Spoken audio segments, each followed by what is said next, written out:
మహాగణాధిపతయే నమః. శ్రీ గురుభ్యో నమః. శ్రీమాత్రే నమః.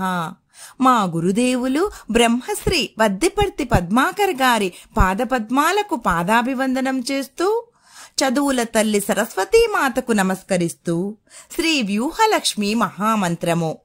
ఓం శ్రీ ఓం నమః పరమలక్ష్మ్యై విష్ణువక్షస్థితాయై రమాయై ఆశ్రితతారకాయై నమో వన్హిజాయై నమః. ఓం శ్రీ ఓం నమః పరమలక్ష్మ్యై విష్ణువక్షస్థితాయై రమాయై ఆశ్రితతారకాయై నమో వన్హిజాయై నమః.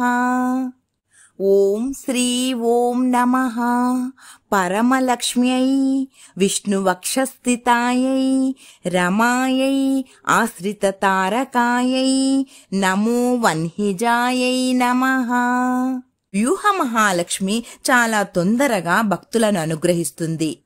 ఈ మంత్రాన్ని రోజు 1008 సార్లు 9 రోజుల చొప్పున జపం చేస్తే లక్ష్మీ కటాక్షం లభిస్తుంది.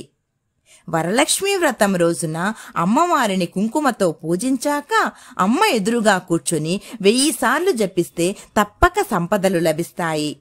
ఈ మంత్రాన్ని తిరుమలలో వరాహస్వామి వారి ప్రాంగణంలోని స్వామి పుష్కరిణి ఒడ్డున కూర్చుని 1008 సార్లు జపం చేస్తే తప్పక లక్ష్మీ కటాక్షం లభిస్తుంది. ఓం శ్రీమాత్రే నమః.